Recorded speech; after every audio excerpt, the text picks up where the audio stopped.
bahagia Ibu Bapak Guru hebat, saya Fitri Marendang dari SMP Negeri 2 Kesu. Calon Guru Penggerak Angkatan 9 Kabupaten Toraja Utara.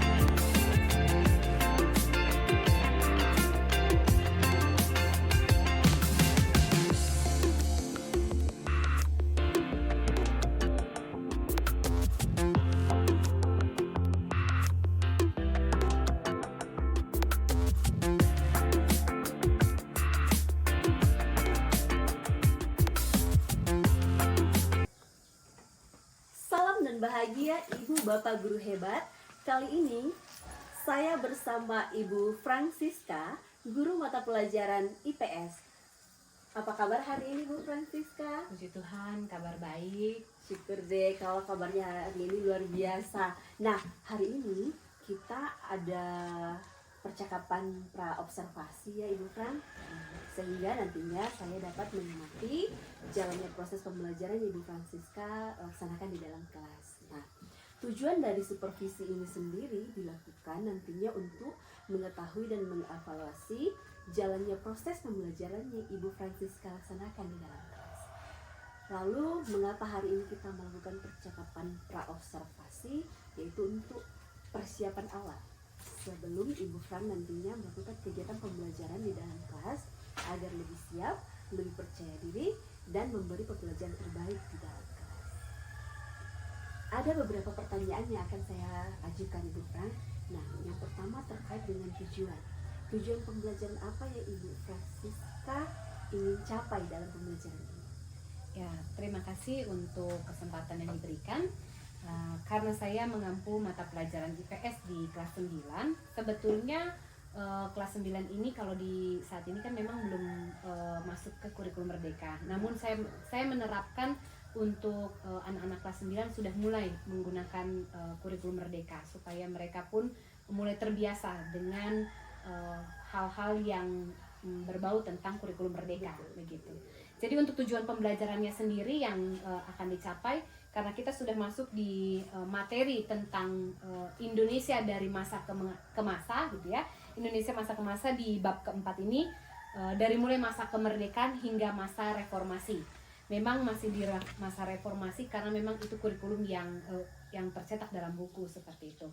Jadi tujuan yang akan dicapai di sini anak-anak akan siswa peserta didik akan dapat mengidentifikasi perkembangan politik, ekonomi, sosial, budaya di Indonesia dari mulai masa kemerdekaan sampai kepada masa reformasi. Jadi mengidentifikasi perkembangan Polek Sosbud Hankam, politik, ekonomi, sosial, budaya. Mungkin pertahanan dan keamanannya tidak, tapi di bagian sampai sosial budaya. Lalu kemudian akhirnya mereka mampu menjelaskan perkembangan yang terjadi. Setelah mampu menjelaskan perkembangan, mereka akan dapat lebih menghayati peran mereka di masa Orde Baru sekarang, di masa sekarang ini. Kalau kita bilang sekarang sudah masuk bukan lagi reformasi, tapi Gen Z, ya, seperti itu. Baik ya Bu, tujuan jadi di sini kalau saya bisa mendengarkan tujuan-tujuan pembelajaran di Frank, ada 2 tujuan pembelajaran yang akan dicapai Bu ya. Nah, bagaimana dengan area pengembangan yang ingin Ibu Francisca capai? Ya, untuk area pengembangannya sendiri tadi untuk bagian di kognitif mereka mampu mengidentifikasi perubahan perkembangan yang terjadi di Indonesia dari masa ke masa. Lalu selain kognitifnya, mereka pun dari keterampilannya, ya dari keterampilannya mereka nanti mampu menerapkan peran mereka di masa sekarang, melihat dari pembelajaran yang mereka peroleh dari masa ke masa di Indonesia seperti itu. Baik, jadi area pengembangannya adalah kognitif dan keterampilan ya Ibu. Nah, saya ingin tahu nih Bu Frank, kira-kira bagaimana rancangan pembelajaran yang ingin Ibu Francisca terapkan di dalam kelas? Mungkin strategi, model, atau metode pembelajaran Ibu Frank? Baik, kalau untuk strategi dan metode pembelajarannya, saya akan menerapkan karena ini belajar tentang sejarah. Nah, anak-anak bosan kalau hanya mendengar satu ceramah begitu kan. Jadi saya akan memandu anak-anak untuk saya akan memakai metode gallery walk. Jadi di Gallery Walk ini seolah-olah mereka akan masuk dari masa ke masa. Jadi peserta didik akan dibagi dalam beberapa kelompok. Dalam beberapa kelompok ada yang nantinya mereka seolah-olah hidup di zaman masa kemerdekaan, masa penjajahan, bagaimana memperjuangkan kemerdekaan. Lalu ada juga kelompok di masa demokrasi parlementer. Ada juga kelompok yang mereka hidup di masa demokrasi terpimpin, dan yang terakhir mereka hidup di masa reformasi.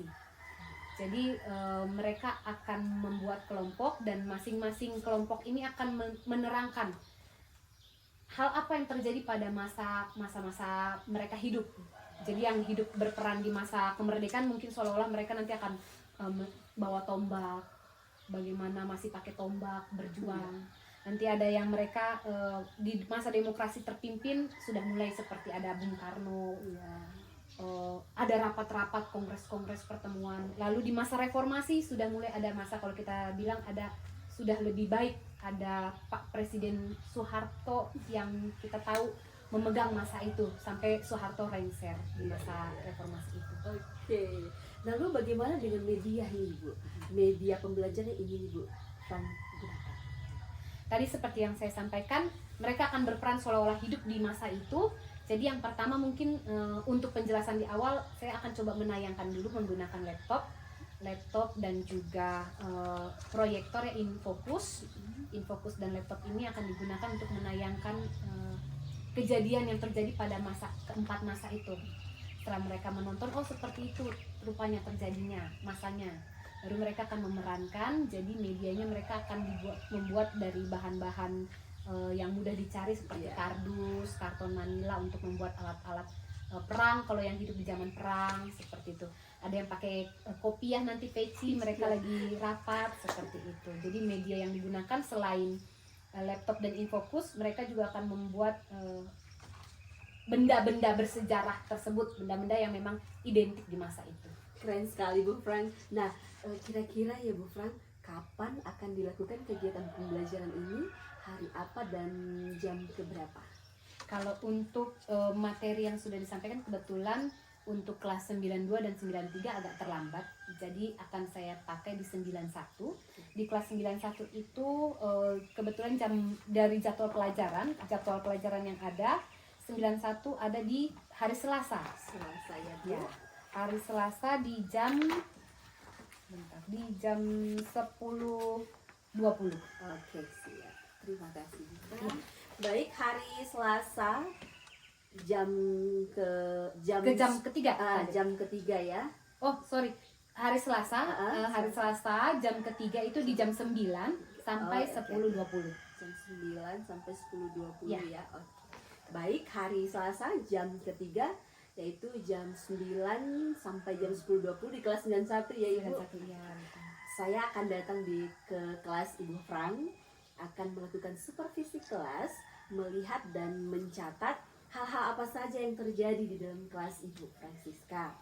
Oh ya, Bu, setelah nanti Ibu Francisca selesai melakukan proses pembelajaran, kegiatan supervisi selesai, kita masih mau melakukan percakapan terakhir, yaitu percakapan pasca observasi ya, Bu.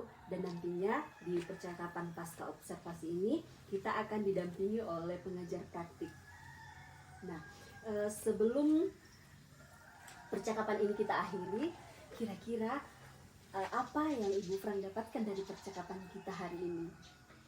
Ya, dari percakapan hari ini saya merasa lebih dipersiapkan, dimantapkan untuk akhirnya sudah mulai nih saya punya skenario hal-hal apa yang akan saya lakukan di kelas, lalu mematangkan kira-kira apa yang masih perlu saya tambahkan, apa yang masih kurang untuk nantinya anak-anak peserta didik siap untuk menerima pengetahuan dan mengalami pembelajaran yang menyenangkan di dalam kelas nantinya. Luar biasa Ibu Fran, terima kasih atas waktunya Ibu Francisca. Sehat selalu, sukses selalu. Sampai bertemu lagi pada kegiatan supervisi. Dan demikian percakapan pra-observasi kami hari ini. Salam dan bahagia.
saya kasih pertanyaan seperti ini.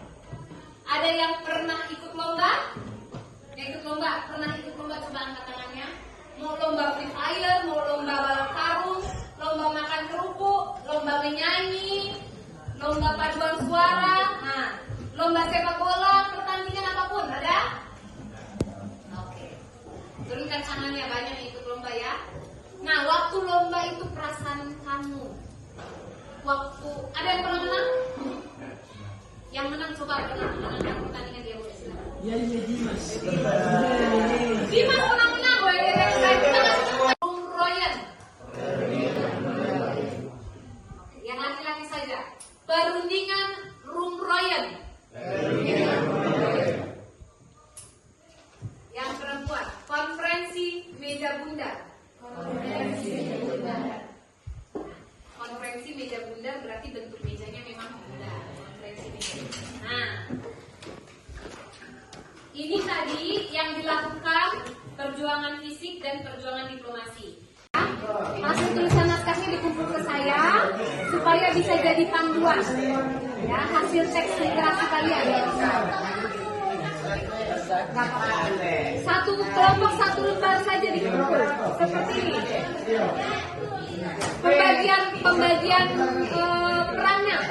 perannya, lalu pembagian percakapannya dikumpul. Pembagian peran dan pembagian percakapannya dikumpul ke saya. Sudah tulis. Saya memberi izin untuk pasukan Indonesia di bawah pimpinan. Saya memberi izin untuk pasukan Indonesia di bawah pimpinan Soekarno.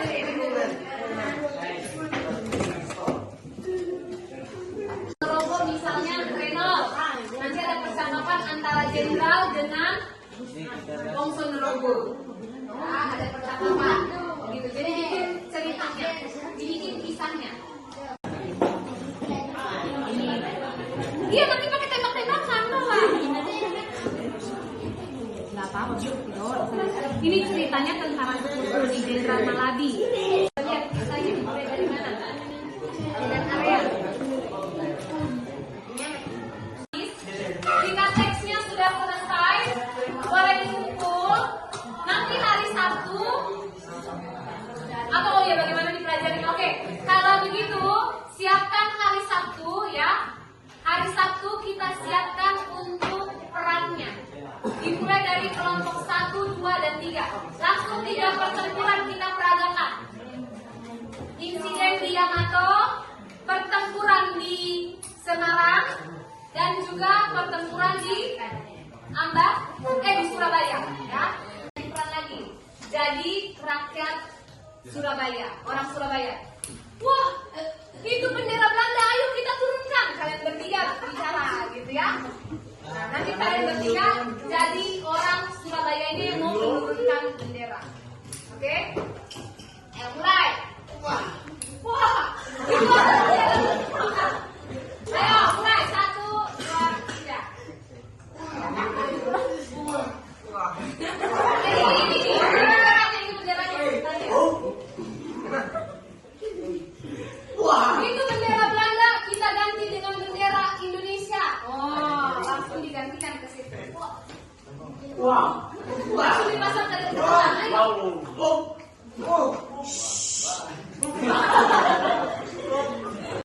Tiga.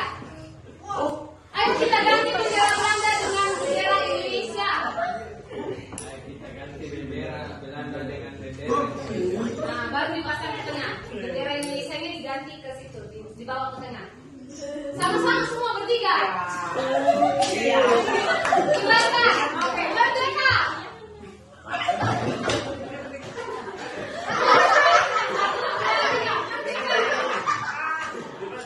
Oke, kita kasih tepuk tangan.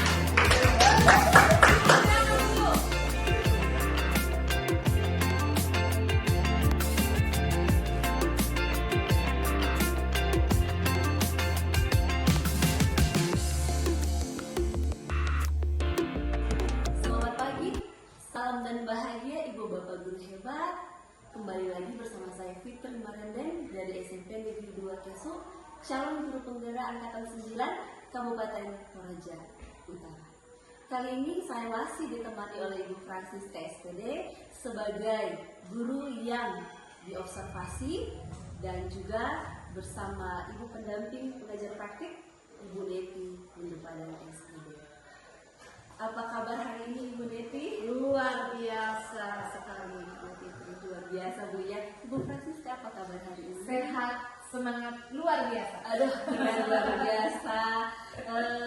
Di percakapan kali ini Ibu Francisca di percakapan pasca observasi ya. Hari ini saya akan memberikan beberapa pertanyaan kepada Ibu Francisca terkait dengan jalannya proses pembelajaran observasi kelas kemarin yang sudah Ibu Francisca lakukan dengan tujuan untuk mengevaluasi proses pembelajaran yang sudah Ibu Francisca lakukan.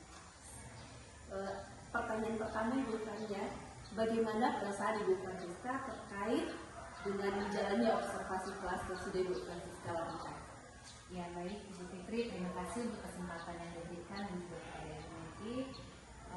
Izinkan saya mengungkapkan perasaannya. Sebenarnya waktu pelaksanaan observasi perasaannya sedikit agak kesal. Memang biasa mungkin berhadapan dengan anak-anak yang kalau disuruh maju nokak, nah tidak mau atau disuruh bergabung dengan temannya yang ini, tidak mau. Tapi dari situ saya lebih bersemangat lagi. Perasaan saya lebih bersemangat untuk apa nih kedepannya yang harus saya lakukan. Syukur ya Bu Freya masih bisa mengontrol emosi Ya, walaupun setiap hari masih ada apa ya istilahnya gaya-gaya tambahan dari siswa memperlihatkan rasa ingin diperhatikan di kelas Ibu Fran. Nah Ibu Fran bisa ceritakan kembali nih ada pengembangan apa yang Ibu Fran bisa lakukan di kelas, langkah-langkah dan tahapan-tahapan pembelajaran apa yang sudah Ibu Francisca lakukan di kelas. Baik, sesuai dengan materi yang saya sampaikan mengenai perjuangan mempertahankan kemerdekaan NKRI, materi IPS kelas 9, memang bagian pengembangannya itu dimulai dari kecakapan berliterasi anak-anak.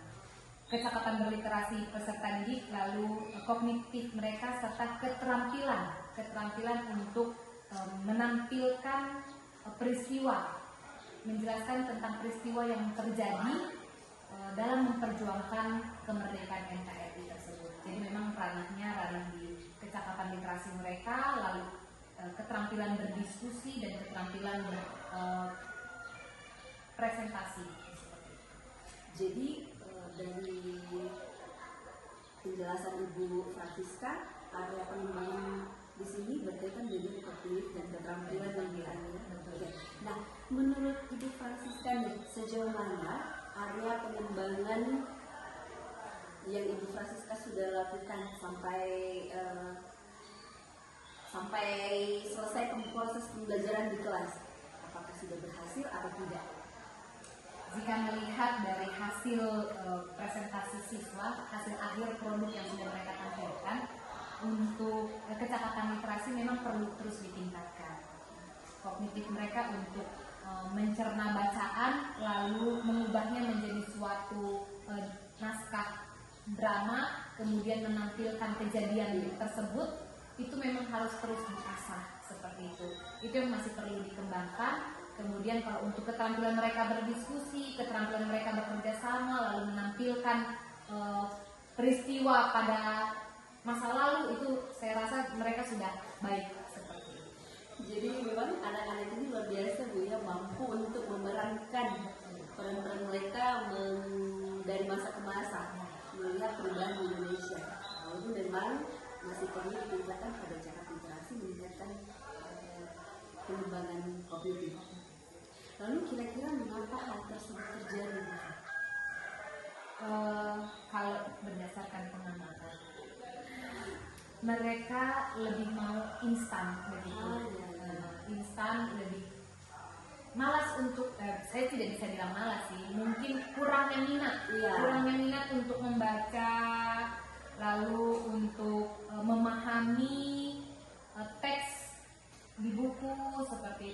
lalu mereka menuangkannya dalam sebuah naskah itu kan butuh proses, butuh imajinasi yang tinggi untuk mengembangkan dari mulai yang cuma bacaan, lalu bagaimana ya ini diungkapkan dalam bentuk drama seperti itu memang kurangnya minat mereka sih. Lalu kira-kira bagaimana nih rencana Ibu Francisca ke depannya mengenai hal-hal yang sudah Ibu Francisca sampaikan terkait mengapa hal tersebut terjadi? Baik, rencananya mungkin memang kalau kita sekarang kasihkan buku-buku untuk mereka membaca, itu sudah kita tingkatkan, sudah kita lakukan. Dan satu lagi saya tambahkan, mungkin berliterasi itu kan tidak hanya dari buku, bisa dari internet, atau sebenarnya literasi itu bukan hanya sekedar seperti ini. Akhirnya mereka dapat istilah kita sekarang ATM, amati, tiru, kemudian dimodifikasi. Jadi Bu Frank ini rencananya akan meningkatkan lagi sumber referensi ya bagi anak-anak yang tidak hanya dari buku tapi dari YouTube sekali. Kita tingkatkan referensi melalui digital, literasi digital, kemudian menyiapkan sesuatu yang bisa menarik perhatian anak-anak, tidak hanya dari literasi membaca ya Ibu Frank. Mudah-mudahan rencana ke depan dapat terrealisasi sehingga proses pembelajaran matematika akan semakin lebih baik lagi. Dan saya menunggu nih cerita-cerita baru dari Ibu Francisca tentang realisasi rencana ke depannya. Semoga kita bisa melihat perkembangan anak semakin lebih baik lagi. Dan baik Bu Frank, kira-kira berarti kapan nih Bu Francisca bisa melakukan perubahan sesuai rencana ke depan yang sudah Ibu Francisca sampaikan tadi? Kalau target berikutnya secepat mungkin. Dalam ini kami karena menampilkan target setiap minggunya itu kan per pertemuan akan ada 2 kelompok yang maju untuk menampilkan. Berarti dalam 2 minggu ke depan akan masuk materi baru, 2 minggu ke depan akan meningkatkan lagi cara yang baru, mencari cara yang baru, referensi yang baru untuk diterapkan kepada peserta didik. Jadi secepatnya Bu Frank, dari setiap proses-proses belajar akan selalu diterapkan sehingga anak-anak semakin memiliki perubahan pada pengembangan kognitif tersebut. Bu Francisca, terima kasih banyak atas jawaban-jawabannya dan semoga apa yang telah Bu Francisca rencanakan akan segera terrealisasi. Nah, selanjutnya saya memberi kesempatan kepada Ibu Neti Mupadan sebagai pengajar praktik untuk memberikan umpan balik atau tanggapan pada kegiatan observasi kelas atau pada kegiatan percakapan pasca observasi yang sedang berlangsung saat ini. Pada Ibu Neti dipersilakan. Oke, baik, terima kasih. Jadi yang pertama-tama saya mengapresiasi dulu Ibu Fitri dalam mendampingi, dalam mengembangkan rekan sejawat Ibu Francisca, luar biasa. Sudah melalui percakapan pra-observasi, sudah disepakati area pengembangan yang akan dikembangkan, kemudian eksekusinya di dalam kelas bagaimana. Nah, setelah eksekusi di dalam kelas pasti masih ada tantangan-tantangan selanjutnya dari proses observasi kemarin. Nah, pembicaraan hari ini menurut saya itu sudah sangat baik karena saya menyimak tadi bahwa area pengembangan Ibu tadi itu yaitu kecakapan berliterasi dan keterampilan berbicara tadi ya. Keterampilan berbicara murid masih perlu ditingkatkan ya, betul sekali bahwa untuk meningkatkan keterampilan berbicara murid memang harus literasinya bagus dulu, otak dulu harus diisi banyak, kemudian kalau banyak baru dikeluarkan melalui keterampilan berbicara seperti yang Ibu lakukan main drama ya. Nah, area pengembangannya tadi adalah bagaimana meningkatkan minat baca anak, karena ternyata minat baca anak itu masih rendah. Nah, kemudian Ibu tertantang tadi, itu sudah bagus, tertantang bahwa bagaimana cara yang harus dilakukan supaya meningkatkan minat baca anak ini. Nah, saya tertarik tadi karena Ibu itu dari tantangan Ibu sendiri menemukan solusinya. Nah, luar biasa. Jadi solusi yang Ibu tadi berikan akan memberikan buku-buku yang menarik, betul sekali itu. Jadi supaya minat baca anak-anak kita ini meningkat, nggak boleh dengan buku yang mereka tidak suka. Tidak mungkin. Tujuannya kita meningkatkan minat kata kuncinya di situ. Berarti harus buku yang mereka suka. Selama ini kan mereka sudah next dengan buku-buku cetak. Ya kan? Akhirnya dengan disuguhkan buku cetak setiap hari, mereka tidak akan mungkin meningkatkan minat. Jadi yang ibu tadi sampaikan bahwa saya akan mencarikan buku-buku yang menarik yang sesuai dengan usia mereka. Nah itu sudah luar biasa. Yang berikut tadi ada lagi rencana yang berikutnya, yaitu menampilkan contoh yang lebih nyata, istilahnya kontekstual. Ya, jadi dengan memberikan contoh-contoh yang lebih nyata di sekeliling kita, mereka akan lebih tertarik lagi untuk lebih mengetahui lebih jauh. Nah, bisa juga tadi kan melalui YouTube, literasinya, dan lain sebagainya. Menurut saya itu sudah ide-ide yang sangat luar biasa sekali. Dan nanti akan segera dieksekusi di pembelajaran selanjutnya. Jadi menurut saya sudah luar biasa hari ini. Makna dari pembicaraan kita hari ini menurut saya sudah tersampaikan semua. Saya harap dengan adanya kegiatan seperti ini semakin kan tujuan kita ini adalah untuk meningkatkan minat baca anak, kemudian untuk memenuhi kebutuhan belajar murid yang paling utama. Jadi menurut saya ini perlu kita rencanakan matang ke depan supaya tantangan-tantangan yang tadi bisa kita selesaikan dengan baik. Jadi saya ucapkan terima kasih untuk perbincangan kita yang luar biasa hari ini. Saya juga banyak belajar mendengar perbincangan tadi. Saya juga banyak ilmu yang saya dapatkan. Jadi intinya di sini kita belajar semua. Oke, sekian dari saya kembalikan ke Ibu Fitri. Demikian rangkaian percakapan pra-observasi pada kegiatan supervisi akademik telah selesai, dan terima kasih kepada Ibu Dewi Rumbu Padang, terima kasih kepada Ibu Francisca, salam dan bahagia.